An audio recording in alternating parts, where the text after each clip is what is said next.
Hello, everyone, and welcome to our July Dime Journal Club. And I'm absolutely delighted to welcome our colleagues from the Fire Lab at Pfizer to talk to us about their recent piece, Age and Environmental Related Differences in Gait in Healthy Adults Using Wearables. This couldn't be more up our street at Dime. And I think the information and the data that our colleagues from Pfizer are going to share with us will be fodder for some terrific discussion. Journal clubs are one of my favorite events on the Dime calendar. Each month I look forward to these events. Why? Because they are a slightly smaller group and we really do try and take a discussion-based event. For folks who haven't joined a Dime Journal Club to date, just some quick housekeeping before I hand over to our Pfizer colleagues and we dive in. Just a quick note, we are recording today's discussion, so full disclosure. The good news about that is that it does mean that slides and recordings will be available later. We always post those to the Dime website, so if you're looking for images, they will be available, and if you want to share this with a colleague afterwards, that will be a possibility too. As I said, this is a really sort of participatory session. We will have our Pfizer colleagues lead a brief sort of behind the scenes discussion from the author's perspective on this particular piece of research and on this publication, and then we'll throw it open to discussion. During the discussion period, if you are somewhere where you can pop your video on and engage live in discussion, we welcome that. If you'd prefer to pop your questions into the chat or Q&A, we'll be monitoring that as well. If you're somewhere where you'd like to follow up on that live, we'll make sure that you're on mute and can do that, but otherwise we will make sure we get to all of the questions and have a great discussion. So with that, and without any further delay, I'd like to thank Matt, Isik, Charmaine, and Xuemei for joining us today. This is a terrific piece. I'm excited for the conversation. And before we dive in, let's start with some brief intros. Matt, do you want to go first? Sure, yeah. So my name is Matt Czech. I'm a data scientist at Pfizer, and I'm also a PhD candidate at Boston University School of Medicine. I've been at Pfizer for about 7 years now. Before that, I was at University of Pittsburgh, and I majored in neuroscience, and I'm looking to graduate my PhD this fall. So you've definitely been keeping busy during the pandemic, Matt. Terrific. Thanks for being here and sharing this work with us. Isik, would you like to go next? Yeah, sure. Hi, I'm Isik Karahanoglu, and I'm a statistician in the early clinical development. And at Pfizer, I'm supporting the digital medicine group for many different projects related to digital medicine and accelerometry and any wearable projects, basically. Terrific. Thanks, Isik. Charmaine, would you like to go next? Oh, bingo. You're the first of the day to be on mute. And I'm sure not the last. Oh my goodness. Hi, everyone. I'm Charmaine Demanuele. I lead digital medicine and translational imaging statistics at Pfizer. I've been at Pfizer for around 4 years, and I'm excited to be here today with you. Fantastic. Xuemei, do you want to round us out? Sure. My name is Xuemei Cai, and I am the clinical research lead for the digital medicine translational imaging group within Pfizer. My background is I'm an MD, and my subspecialty is neurocritical care, so intensive monitoring in the ICU setting. But within the work that we do at Pfizer, we're really looking at doing non-invasive monitoring continuously outside the lab. So hopefully we'll be able to get into some of that here with the validation work that Matt and Isik is going to present. Fantastic. Matt, Isik, before I hand over to you, I do just want to take a second and recognize Charmaine's leadership on the Dime Research Committee, and Xuemei, all the work you do supporting us through your role on the scientific leadership here at Dime. So grateful for you both. And with that, Matt, I'll hand over to you to present, and just cue me up for the slides. I'll keep you moving. Sure, thank you. Yeah, so I'm going to present the first part of this presentation, and Isik is going to take over. Yeah, so you can go to the next slide here. Yeah, so in this paper, we use the GATEPI algorithm, and this is an open source Python package that measures features of gait from a wearable accelerometer on the lower back. It consists of a couple parts. So one is a machine learning based classifier that distinguishes gait from non-gait, and the other part is a series of signal processing steps that take positively classified gait data and extract features from it, such as gait speed and cadence, etc. And this procedure is largely based on published literature from several folks, Vibran Zylstra, Claudia Mazza, Sylvia Delden, and others. And I was the original developer of GATEPI at Pfizer, and I'd be happy to answer any technical questions related to it. But in this paper, we use data from a study that we ran at Pfizer, where healthy participants conducted 2 in-lab walking tests on an instrumented mat, and they were equipped with 6 wearable sensors, 1 on the chest, 1 on the lower back, both wrists and each foot. And this was an APDM system, and the GATEPI algorithm was only using vertical accelerometer data from the lower back. And but additionally, participants wore a lower back accelerometer for on average 7 to 14 days at home freely. So you can go to the next slide. So this study enrolled 65 participants. They were either in a younger cohort, age 23 to 39, or an elderly cohort that was age 65 to 85. And there was a similar distribution of males and females in each cohort. And BMI, education level, ethnicity were all quite similar between groups. You can go to the next slide. So some of the questions we're aiming to investigate here with this study include, can we detect small changes, small age-related changes using sensor-derived gait metrics, and specifically, is a single lower back sensor sufficient for that? And if so, what is kind of the optimal environment to see those changes, whether that's in clinic versus at home, and what are the differences? So you can go to the next slide. So the first key takeaway, the key finding was that GATEPI was indeed, we found it to be accurate and reliable. So you can go to the next slide. This was in an in-lab setting here, but we compared gait features derived from GATEPI, from APDM 6 sensor outputs, and from the GateRight instrumented mat system. We used the instrumented mat here as a ground truth. And we found that APDM system on the left plot here was indeed very accurate. So there was a high correlation between APDM and the mat, and it was even more so than GATEPI compared to the mat on the right. But GATEPI showed a pretty strong correlation as well to the instrumented mat. So you can go to the next slide here.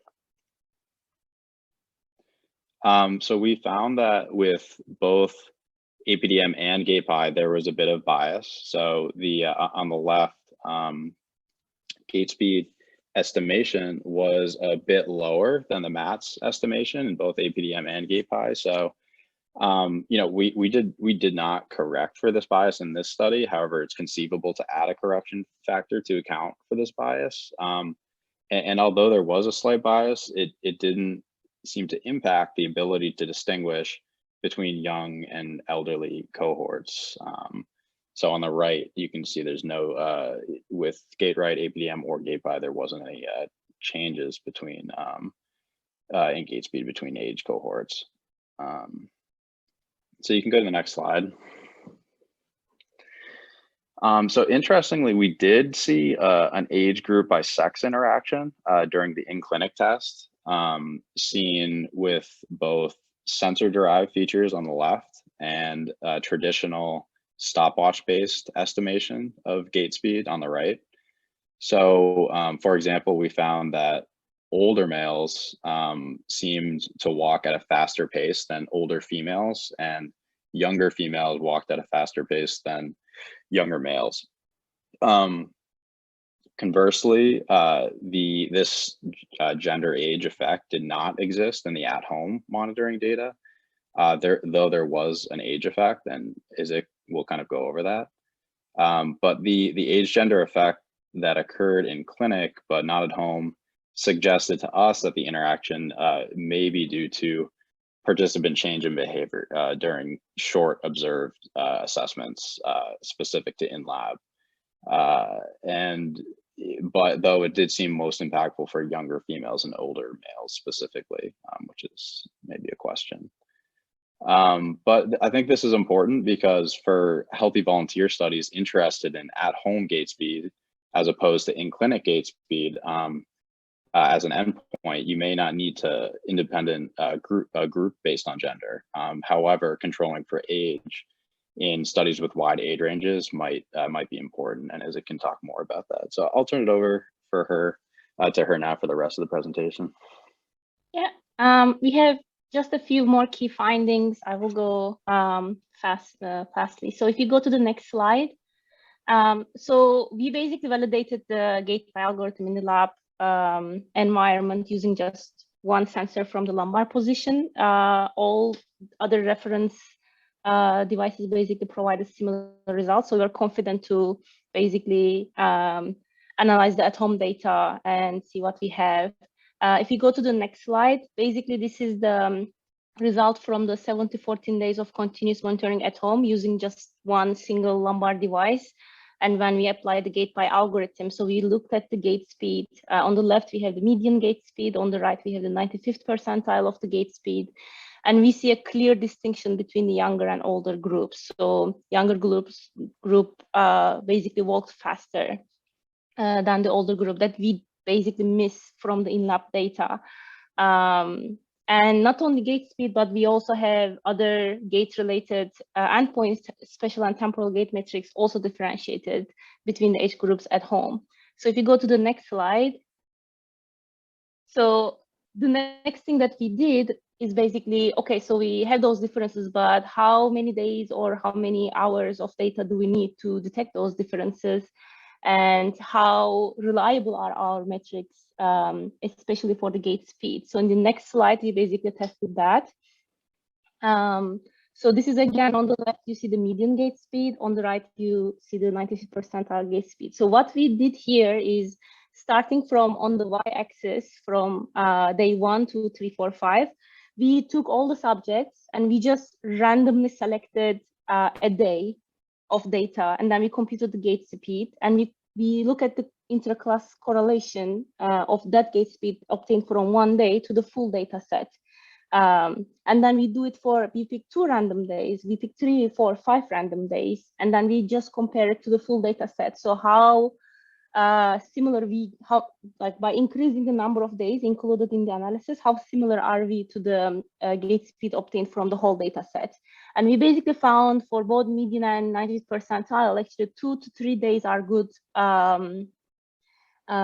basically good numbers to include. At least we need 2 to 3 days where the interclass correlation like jumps higher. So, and then in the next slide, if you can go to the next slide. So then we say, okay, 2 to 3 days are enough, but actually this is again the median gait speed and the at-home data. When we look at the weekday and versus weekend effect, we actually see an effect, especially pronounced in the younger cohort that walked much differently during the weekday versus weekend. So we basically then decided, okay, we will probably going to recommend at least a week of monitoring would be good. To get all those variances if there is a weekend versus weekday effect. So if you go to the next slide, and this is the last slide. So this is our final word. What we basically did here is we first validated the GATEPI algorithm in the lab and then applied it in the clinic. And we see that actually in the lab, the gait speed, because it's a very short task, walking task, and some subjects can change their behavior within a short period of time that we see on the age effect in the lab data. So in lab gait speed basically didn't differentiate in the between the age groups in our data set. And at home data has a clear distinction in the gait speed between the age group. And we basically say 2 to 3 days of data, or ideally a week of data would be good to capture those differences. So as a result, basically continuously monitored at home data suggests that we can maybe we have the ability to measure perhaps clinically meaningful change in functional capacity in different cohorts that we can differentiate between in a healthy younger and older cohort. And if we go to the next slide, and this is a thank you slide, because it's not only us who did it, it's the whole team at Pfizer in the Fire Lab team that helped with the study, and here they are. Yeah, I think that's it. In the next slide, we have some references. Yeah, we have the data and sample code available in the paper website. We have the GATEPI software available and the Fire Lab website. Thank you so much. Let me stop sharing. That was terrific. And I have a laundry list of questions here. It's a great paper and a really good sort of review of the key findings. I'd invite everyone on the line who's comfortable and is somewhere where they can turn their screen on to pop it on. We generally sort of use the bulk of our time at Journal Club sort of in discussion. So Matt and Isik, appreciate you giving that good overview and still giving us plenty of good time for discussion. I'm monitoring the chat and monitoring the Q&A. In fact, I don't actually think we have one on. So just the chat, which makes my life easier, to make sure we're getting to everyone. But maybe I'll start off with a question if I can. It was really interesting. Earlier this week, I was lucky enough to participate in Isik Karahanoglu's sort of Measuring What Matters conference and presented alongside Electra Papadopoulos from FDA, as well as Andrew Potter, one of the CEDA statisticians. And one of the things that emerged as really important during our discussion was this idea of doing some pretty robust observational studies in addition to the validation studies to really understand the within individual and sort of across population variance in these sorts of measures. This seems like really important work to that effect. How would you envisage sort of taking this to scale to really have a deep understanding of the sort of variance across populations that you've started to tease out, that would allow us to then sort of down the road use these measures and make sure we're detecting sort of signal from, I don't want to say noise because it's not noise, but natural variance? Maybe I just start. So thank you for the question. So it's so this study, I think our idea was basically, can we detect a minimal change using a healthy population? And then detecting a minimal change in our population is basically because that have been observed before between the age effects. So we basically say, okay, in a healthy population, if we can distinguish between two age groups, and that will be probably a minimal change than any different disease group where we compare controls and a disease population. So the change that we observe here will be less than, hopefully, than a control versus a disease population. And then we basically show that, okay, we can detect this change. So hopefully we will have a larger effect size when we go to a disease population versus the controls between the subjects, basically. Yeah, I would say maybe also, for other populations, this should definitely serve as a guideline, not gospel, for various patient populations. This is, I think to show that a minimum of 3 days is required. It's not 3 months, it's not even 3 weeks, it's 3 days. So, but there is variation, related to weekends versus weekdays that we did see. But all of this, taken together, I think that it to us, it showed that a week or two of data is, likely a sweet spot, hopefully for most populations. But I think, additional studies in various populations would help to give more insight into some of these questions. Yeah. Oh, sorry, Xuemei, go ahead. Thanks, Charmaine. So just adding on Matt's point, I think, Jen, to your question of, how to upscale this, what is the at scale? Number one, I think, going back to the patient population, some of this may or may not be relevant to the patients that we're looking at. It really depends on what the disease area is and getting more feedback from patients in terms of, if what parameters of this may be meaningful to them, because it may be slightly different in each different population that we're looking at, which can be, both I think a challenge, but also an aspiration to get to in drug development. For instance, in Duchenne muscular dystrophy, it came out in the patient-focused drug development that it was the loss of the maximum kind of gait speed, that 95th stride velocity that the patients really felt, as their disease was changing, that they felt that they couldn't reach that point anymore. And that was that was kind of the symptomatology that then led to how that endpoint ended up being kind of identified as something worthwhile to qualify. That may not be the same in Parkinson's disease. It may not be the same in a different population. It may not be more the total time that they're able to spend, or the mean duration, or maybe it's just how whether they achieve a certain level of intensity of activity. So we don't know that for every population yet. I think this is it's a high priority topic, I think, for a lot of disease areas. If you look across some of the large initiatives that are currently out there, like in IMI, in terms of looking at mobilized across a different number of patient populations. But again, every feature there may be slightly different. Part of, I think, this effort, in terms of upscaling is, we were looking at doing the validation work, making the algorithms available to people, and disseminating the information to have people then utilize that, and then cross-check it against different populations to see whether these algorithms hold true, and then look at what might be the priority items per patient populations. I think will be really important moving forward. Yeah, exactly. I was gonna say that's why we make the algorithms open source, right? So it makes them easier to be applied in different populations. And also we develop frameworks that can help us optimize study design when we scale. So if you were to scale this in a large study, we now know that ideally you should monitor for a week, including weekday and weekends. If you want to do it in patient population, we have the analysis code that you can use to basically input any data you have to derive what you might need for a Duchenne, or what you might need for Parkinson's disease. So really helping us optimize study design for deployment in bigger observational studies, and making algorithms open source so that they can easily be deployed and generalized across patient populations.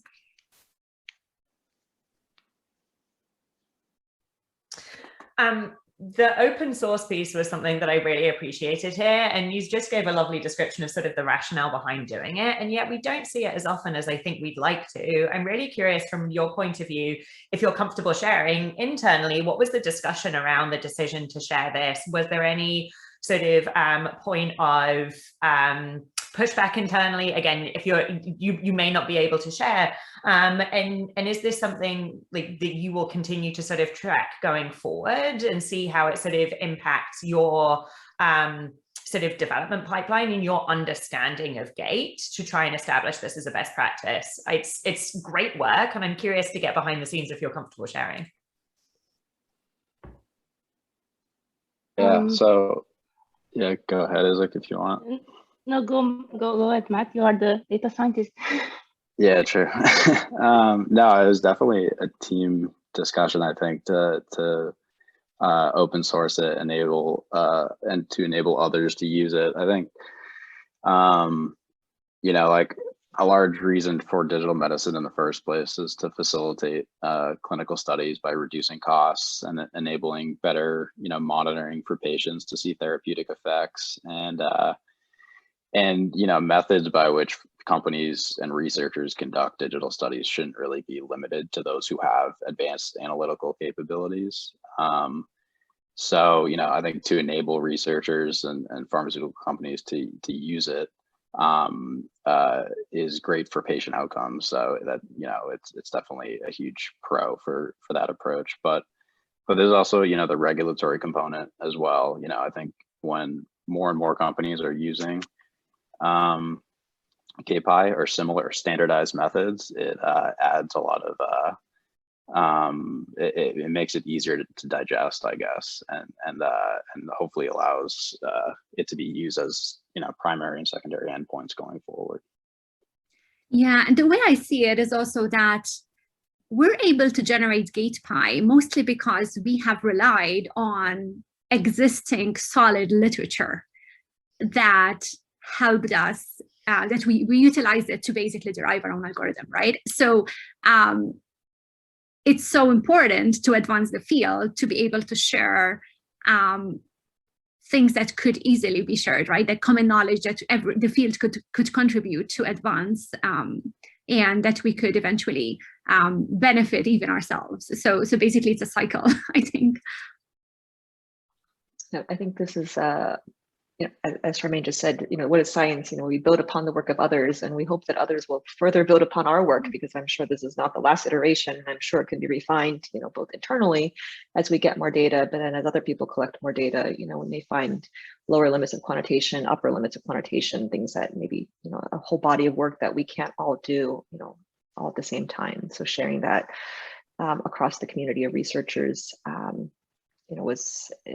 is important. Similar to the work I think that has been started through organizations like Transcelerate to really, combine some of this data. We run so many clinical trials, and even if the clinical trial sometimes doesn't read out positive in terms of the therapeutic effect for that particular drug, we still learn a lot of collecting information from patients that can be helpful to future drug programs. So the idea of being able to share some of that placebo-controlled data across different companies when it comes to building better studies that can benefit patients across the board, I think that really, is that effort that other companies are coming to the table to really share that, because we can all benefit in the end from that kind of collaborative effort. Joss, I'm really delighted you're able to join us today. I want to kick it over to you if I can, for a couple of reasons. First of all, I feel like both prongs of this discussion are absolutely right up your alley in terms of sort of the technical development of sort of the optimized measuring system, and then also the sort of the approach to data sharing. You lead a few initiatives on that over on the other side of the pond. Is there anything sort of from the discussion, any threads that you want to tease out based on the work that you're doing? Thank you. Thanks, Jen. Thanks for the great presentation. So the work that we do is with a wrist-worn gene-active device. We have a strong focus on open data systems and open algorithms, and that's the way that we work very strongly. So I strongly support the efforts of this group and kind of agree completely with the point. So that it's this approach that allows us to build on each other's work in a very unique and special way. So thank you for that. We've been doing quite a bit of work within a collaboration that we have with the University of Exeter called Activity Informatics, where we work on data, particularly non-commercial trials, and we're strongly linked into public health. And so we've been working on wrist-worn open source step algorithms. So the work that you presented here is really very useful for us in terms of calibrating some of our results. I think I sort of have a couple of observations. One was about the wear period. I think what you found and what you've presented here is very consistent with the work that we use based on other academic papers in general physical activity.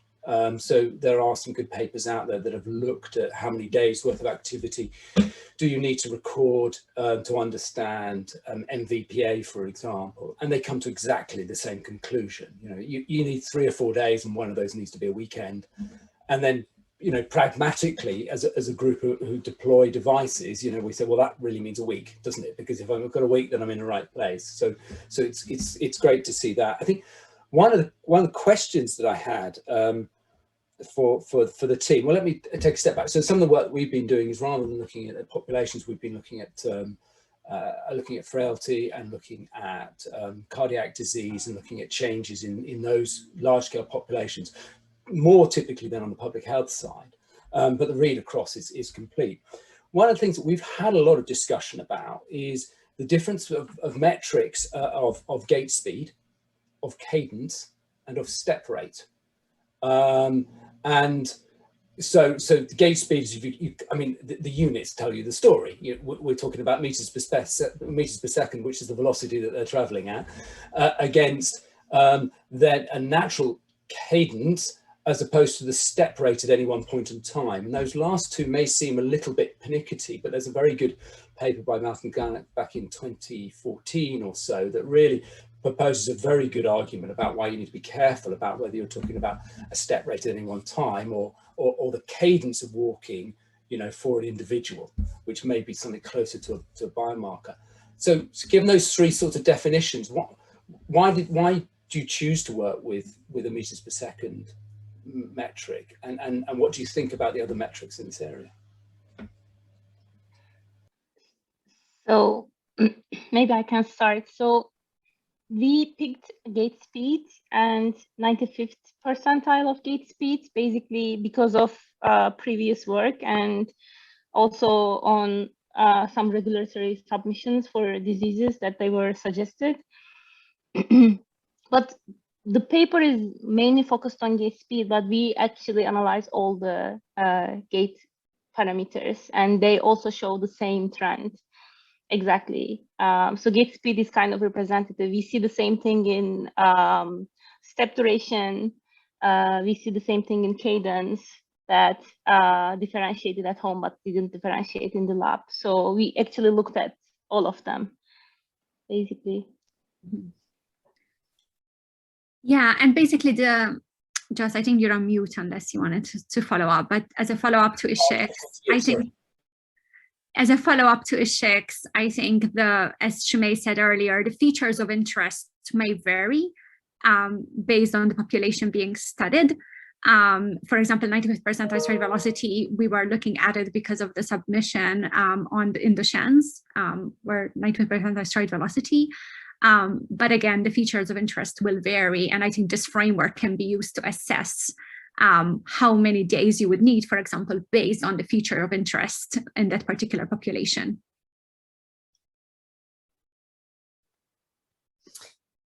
Can I ask a non-data scientist question about what I'm hearing? What's really interesting is actually the way, sort of, Joss, your enthusiasm for actually the work that the Fire Lab team did in terms of doing this sort of daily measure and continuous measure during sort of waking hours of gait and a variety of other parameters using a sort of lumbar-based accelerometer vis-a-vis the gait mat, and then how that compares to the work that you're doing with wrist-worn accelerometry. Is there a reason sort of strategically that we ought to be looking at those features that map well and trend well across the variety of different wear locations? Am I looking for sort of too broad a solution here? I just go back to this idea of the amount of data that we're going to need to have a really deep sort of understanding of the sort of variability and sort of what's meaningful. Is there a strategic reason to be looking at those features that cut across a variety of different sort of measurement methodologies? I mean, I'll try and answer the question for our part, in that we are not using a gait mat system. And although we may have, for example, 6-minute walk test results, which would be a stopwatch-based result, we would generally say that we don't often know the speed at someone's walking. It's not something that you're going to read from a simple accelerometer type solution. And so where we're then trying to think about what our criterion measure is and how we then compare to that, it feels to us for our work, where we don't have a criterion measure of speed, to be more honest, to talk about step cadence as linked to, you know, footfall impact, essentially, because that's what the accelerometers are always measuring, or nearly always measuring. The most distinctive feature that comes out, and I'm sorry you asked for a non-data scientist question, but I think when you start looking at the data, the thing that you see the most is some signature of that impact as the you know, as you get a heel strike coming through the body, wherever you measure that. And I think sometimes the body placement argument is could be overemphasized. I think the reason for placing in other parts of the body can often be to do with the study, particularly with other measures of interest, with your balance of patient burden against, you know, your wear time criteria. When our bodies have evolved to do two things, or a couple of things, but in the area of movement is to conserve energy and not fall over wherever possible. So when you exert, you know, an impact to one part of the body, the rest of the body moves to compensate for that. And so when I look at data over the years where I've looked at wrist and ankle worn data from professional runners, the better the runner, the more similar the signals are. And so if you take a very, very good long distance runner and you compare their heel strike, or a heel strike impact, that both the intensity of the impact and the timing of that impact, the better the runners, the more smooth they look if you watch them. We've all got, I'm sure, friends that can run, and you just look at them and you go, I wish I could, all swimmers are the same. But yeah, how do they do that? It's impossible. But when you look at the accelerometry of that if you are a real proper data geek, you see that both the timing and the intensity of the wrist pull on a really good runner and the heel strike, they're spot on. It's the same G measurements at the same time. And that's how they maintain that. So once you start thinking in those terms, I think a lot of the body placement stuff is more of an issue about how you do the data analytics rather than about which one you consider more or less valid. That's quite a personal view. It's not something that I've written up into huge academic papers, but from 10 years of working in the space, it's the sort of place I've come to. So if people have got really good reasons to disagree with that, I'd be really interested to hear it. Or what else the group can add to that. I mean, I think yeah, go ahead, Xuemei. Well, I just to add to what Joss was just saying, I think there are a lot of societal factors, that come into play when you talk about human beings, because we're much more complex than a lot of other, models that we're trying to study. And, even looking at, a lot of times when we look at this, we look at sometimes it's cultural norms, societal norms. I think we would love to measure more, for instance, at the ankle, because that's kind of where the movement of interest is occurring.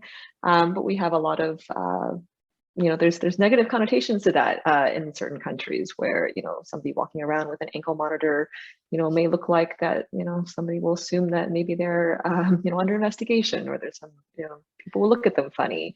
And for patients, a lot of patients, they don't want to necessarily be identified in public as somebody who's in a clinical trial or has, something going on.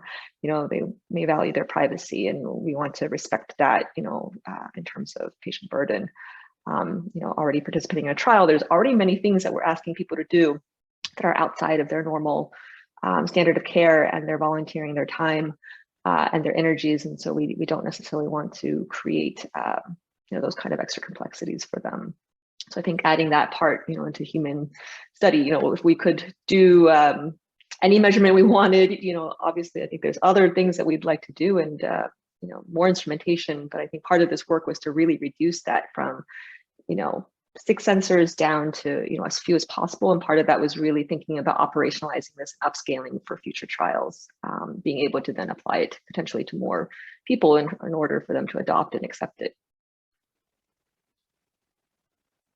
Fantastic. Matt, you were going to pile on there as well. And then Smith, I saw your hand was raised. Matt, do you want to go next?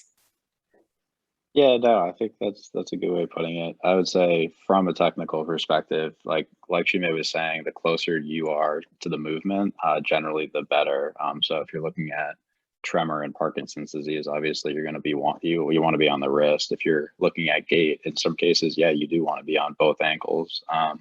But again, like you said, there's wearability concerns in clinical trials. There's also, there's some advantages to having a single sensor on the waist, because you do get bilateral information from both sides of the body, which is helpful in studies where you're interested in asymmetric properties of gait.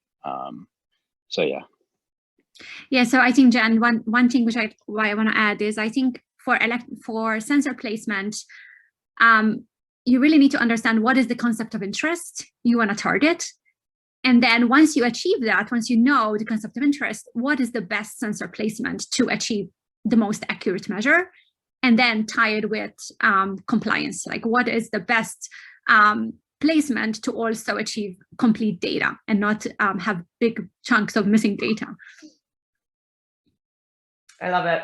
So this sort of measure what matters, get the best information possible in order to make sort of good decisions and make sure that it's acceptable to the patients we're all here trying to serve. That's actually a really sort of terrific sort of three-part way of thinking of it. Smith, you had a question for the team. It's funny that Charmaine just answered around where in the process we are going to go there, but I wanted to hear some insights, and Xuemei, you covered it so well in terms of, there are some considerations for utility and usability, especially for populations specific from cultural differences. If there's an ankle wearable sensors that might have some relations to the inmate styled devices that have been out there. I was curious around at what stage in the research process and at what level that team should be considering the utility and the usability considerations. And there's so many. And how, and that might be a second part, is how would we think about choosing what, because there are so many considerations, how do we narrow down that? Yeah, I think having really understanding the voice of the patient, right? What works for that patient population really matters, because you might have a solution, a device solution or an app or any other components that would work very well in, say, Parkinson's, but would fail completely in ataxia, because the signatures of the disease are very different and the symptoms are very different. So I think understanding, as you're thinking about the design of your study, the design of your digital solution you'd like to deploy, understanding what works for that patient population is really crucial. And the earlier you do it, the better, I would say. Yeah, I totally agree with Charmaine. I think you can never do it too early. And I know DIME is going to be considering many of these factors, but really, as we bring in patients, traditionally, I think we've asked patients before to look at protocols. We've asked them to look at informed consent documents. And if you think about it, even before the protocol was written, there's questions that, they can very much, look for in terms of clinical trial complexity. There's actually now grading systems to grade how complex your clinical trial is in terms of burden. So there's now scoring systems to look at that. But we've talked to patients, even early on in the process, as Charmaine saying, we would like to, the concept of interest, where we would like to measure, and then kind of asking patients about, how that works for them, having them try it out, before we design an app, having them kind of that input, how should it look, if it's on a screen, for a patient who has Parkinson's, who has a movement disorder, navigating a screen can be very challenging compared to, if you're studying heart failure and the patients are, maybe their upper limbs are not that affected. So, fine dexterity is not going to be a problem. So I think having those considerations really early, and then actually not assuming, but then actually asking people to make sure that your assumptions are not completely off, is a big part of, I think, what the whole industry is moving towards at this point, because we see the value now of, of doing that and not just prescribing everything and figuring it's going to work and then having 0 people come into your trial. Absolutely. I love that, and thank you. One thing that I really took is not assuming, but actually asking them early on. I think that's a takeover for me, so I appreciate it. Yeah. And tying that back even further, Charmaine, to sort of the 3-part framework that you gave us, the idea that we don't just have a conversation with patients once, right? It's that sort of continual engagement through the process, from measuring what matters to, a point where actually is this acceptable to you as part of your sort of, as part of your daily life. And absolutely terrific. I'm just taking a look to see if there's any additional sort of questions that I may have missed before I ask each of you. I would love to hear from our presenters.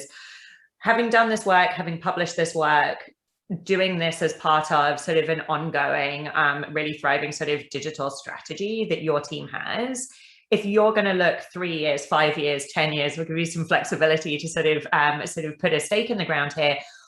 Where does this work go? What does this turn into, given the sort of position of the industry right now, the work that you're doing, sort of your commitment that you've shown, and as just described as well, around sort of, data sharing and best practices? What's your hope for sort of future state as a result of this? Is it, maybe we'll start with you. Yeah, sure. So basically, this study is just a sub part of a bigger study, and we hope, at least my hope in a few years, that we will identify many more hopefully clinically meaningful to the patient endpoints that can be used effectively in clinical trials to do like either like across disease changes or longitudinal changes. So I just want to see more robust metrics. And then I actually hope to have more open source algorithms coming, more device agnostic algorithms coming, more better data sharing platforms coming. these are basically my hope to basically help the patients and to address what is important to them, because the question is like, we want to measure this thing, and are you interested in a wrist device? Like, how do you like the comfort of the wrist device versus asking the subject that what would you like to improve in your disease is, and then trying to solve that question is a little different. Isik, you gave us a really great list there. I'm really curious to see how your colleagues build on this. Matt, do you want to go next? Yeah, sure. I think, what do I want to see going forward? I think, cheaper, more efficient clinical trials, to be able to enable clinical trials that may not have happened previously because of feasibility issues is for, rare disease populations or just general populations is incredibly important. I think, it's very motivating to bring these things to, available for anyone to use. I think just generally better measurement of therapeutic effect. I think, there's a lot of limitations to having patients come into the lab, and you might not see, slight changes. And using these measures, you could really help a lot of patients get drugs that they do need, and enable more precision medicine type approaches as well to kind of better understand drugs from a research perspective as well, what drugs are working in what populations, etc. So yeah, that's what I'm excited about. Fantastic. Charmaine. Okay, I'm not on mute. So this is easy because I think a lot about it. So what I'd like to see is better optimized study design. The data that we get from our studies, including digital measures, are only as good as the definition of our scientific question and concepts of interest. So I'd like to see, as we plan our studies, really understanding not only how much data we can collect, but also the quality of the data we're collecting, the endpoints we're going to focus on. And the second piece is really understanding basically how can we use the same sensor? I call it multimodal sensor integration. How can we use the same device to really get data from multiple sensors and optimize our endpoints definition? So basically, really leveraging the data we're collecting from a single device, which often had multiple sensors, and really empower us to derive better endpoints. So if we're looking at sleep, for example, we can derive good measures of sleep by just using actigraphy. But if you use actigraphy and heart rate, you can derive better measures of sleep quality. So I think this is the next challenge for us, really leveraging multiple sensors. Fantastic. Xuemei, round us out. I think there's a couple of different things here. I know a lot of people have already touched upon it.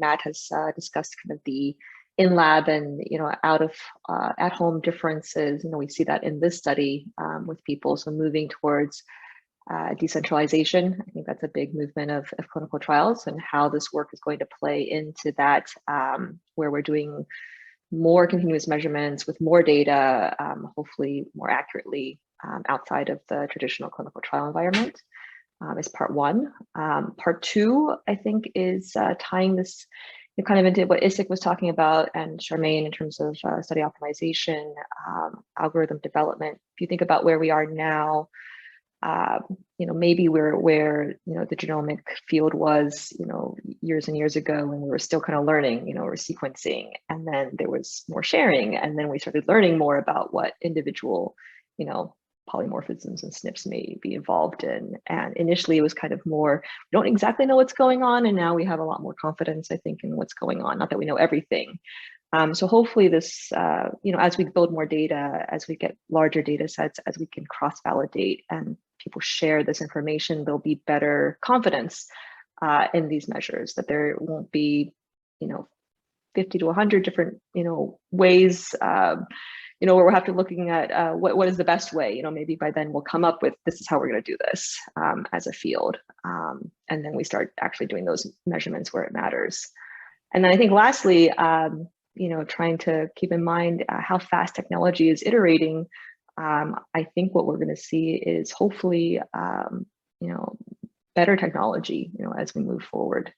In 10 years, who knows, we'll have probably more miniaturization and, ways possibly of having better form factors where people aren't even realizing that they're, using something. So where we can deploy it and we don't have to worry about charging and we don't have to worry about how the data transfer is going. A lot of those kind of operational specifications right now that we have to consider that can limit our use of technology right now in trials. I'm hoping that we overcome a lot of those as well with better technology.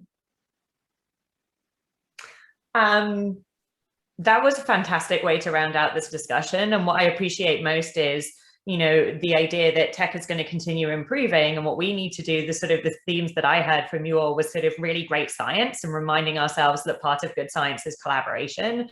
And remembering that in healthcare, a critical part of that is really keeping in close contact with our patient colleagues, essentially, in this development process. This is absolutely fantastic. Before we round out, I'm going to share a couple of things just for folks on the line about programming coming on the way.